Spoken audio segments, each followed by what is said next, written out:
장례식 울음꾼. 고대 이집트, 그리스, 로마에서는 장례식에서 대신 울어주는 사람이 있었습니다.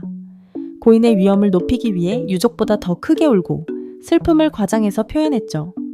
때로는 고인을 기리는 노래를 부르거나 업적을 외치며 행진하기도 했습니다. 이들은 단순히 연기하는 사람이 아니라 장례의 격을 높이는 역할을 맡은 전문가였습니다. 감정을 표현하는 것도 하나의 직업이었던 시대입니다. 전갈 채집꾼. 고대 이집트에서는 전갈독이 귀한 약재로 쓰였습니다. 통증을 줄이거나 의식에 사용하는 데 필요했기 때문에 전갈을 직접 잡는 전문 인력이 있었습니다. 이들은 맨손으로 전갈을 다루며 독을 안전하게 추출했습니다. 물릴 위험이 늘 있었지만 당시로선 꼭 필요한 일이었습니다. 특히 왕실의 의약품에는 이 독이 중요한 성분이었습니다. 고양이 미라 제작자. 이집트 사람들은 고양이를 신성한 존재로 여겼습니다. 그래서 고양이를 미라로 만드는 전문가가 따로 있었습니다. 정해진 의식을 따르며 정교한 방부 처리를 했고 고양이 한 마리 한 마리를 신에게 바치는 마음으로 다루었습니다. 때로는 수천 마리의 고양이 미라가 한 무덤에서 발견되기도 했습니다. 단순한 장례가 아니라 종교 행위에 가까운 일이었습니다. 수염 스타일리스트. 빅토리아 시대의 남성들은 수염을 하나의 패션으로 여겼습니다. 단순한 면도가 아니라 곡선을 살리고 모양을 만드는 디자인 작업이 필요했죠. 이를 위해 귀족들은 수염을 전문적으로 다듬는 사람을 고용했습니다. 수염은 당시 사회적 지위나 성향을 드러내는 상징이기도 했습니다. 외모를 통해 신분을 보여주는 시대, 이들의 손길은 중요했습니다. 진실을 말하는 궁정 광대. 17세기 유럽 궁정에는 왕에게 직언을 할 수 있는 광대가 있었습니다. 농담 속에 진심을 담아 말할 수 있었기 때문에 위험한 말도 받아들여졌죠. 다른 신하들이 감히 하지 못한 말을 대신 전했습니다.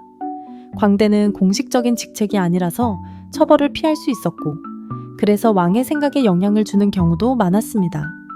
왕과 가장 가까운 조언자이기도 했습니다. 목욕물 관리인. 르네상스 시대에는 목욕물을 여러 사람이 나눠 썼습니다. 그래서 누가 먼저 목욕했는지, 물이 얼마나 더러워졌는지를 기록하는 사람이 필요했습니다. 목욕물 관리인은 목욕 순서를 조정해 귀족이 항상 깨끗한 물을 쓰게 했습니다. 당시에는 물을 자주 갈기 어려웠기 때문에 위생을 유지하는 데 중요한 역할이었죠. 실용성과 질서 유지, 두 가지를 동시에 담당했습니다. 시체 공급자. 의학이 막 발전하던 시기 해부 실습에 필요한 시체가 턱없이 부족했습니다. 그래서 밤중에 무덤을 파헤쳐 시체를 구하는 사람들이 생겼습니다. 부활절 사람들이라 불리며 몰래 활동했고 의대에 시체를 제공해 큰 돈을 벌기도 했습니다. 이런 행위를 막기 위해 철제관이나 무덤 감시 제도도 생겨났습니다. 의학 발전의 이면에는 이처럼 어두운 그림자가 있었습니다. 물 배달부. 상수도가 보급되기 전 도시의 집집마다 물을 직접 배달하는 사람이 있었습니다. 템스강 등에서 물을 길어 올려 양동이에 담아 나르는 방식이었죠. 깨끗한 물은 비싸게 팔렸고 하루에 수십 번씩 오가며 생계를 이어갔습니다. 이들의 노동 덕분에 도시 생활이 가능했던 시대였습니다. 상수도가 들어오면서 점차 사라졌지만 한때는 중요한 직업이었습니다. 쥐잡이 전문가. 중세 유럽의 도시는 쥐로 인한 전염병 위협에 시달렸습니다. 그래서 쥐를 전문적으로 잡는 사람들이 활동했습니다. 독특한 도구와 기술로 대량 포획을 하기도 했고 쥐꼬리를 모아 개수대로 보상받는 방식도 있었습니다. 흑사병이 퍼질 때는 이들이 도시를 지키는 중요한 역할을 맡았습니다. 일부 가문은 이 기술을 가업으로 삼기도 했습니다. 왕의 배설물 감시자. 프랑스 왕실에는 왕의 용변을 처리하는 전담자가 있었습니다. 매일 아침 개인 전용 변기를 청소하고 정비하는 역할이었죠. 이 직책은 단순한 하인이 아니라 왕과 대화를 나눌 수 있는 특별한 위치였습니다. 그래서 귀족들 사이에서도 경쟁이 있을 정도로 선호됐습니다. 정치적 이야기를 가장 먼저 들을 수 있는 자리였기 때문입니다. 결투대행인. 중세 유럽에서는 명예를 지키기 위해 결투가 종종 벌어졌습니다. 그러나 당사자가 직접 싸울 수 없을 때 결투를 대신해주는 사람이 있었습니다. 이들은 전문적인 기술을 갖춘 전사로 법적으로도 인정받은 경우가 많았습니다.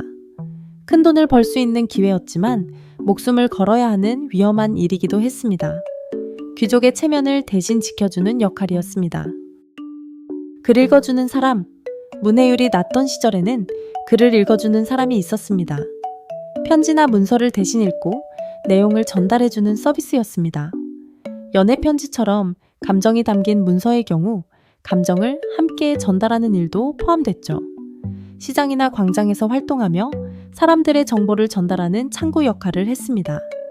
글을 읽는 능력이 특별했던 시대, 꼭 필요했던 존재였습니다. 인간 알람 시계. 시계가 흔하지 않던 시대, 사람을 깨워주는 직업이 있었습니다. 창문을 두드리거나 작은 돌을 던져 정해진 시간에 깨우는 방식이었죠. 특히 새벽에 일어나야 하는 노동자나 상인이 주된 고객이었습니다. 이들은 일정한 시간에 정확히 찾아가는 것이 중요했습니다.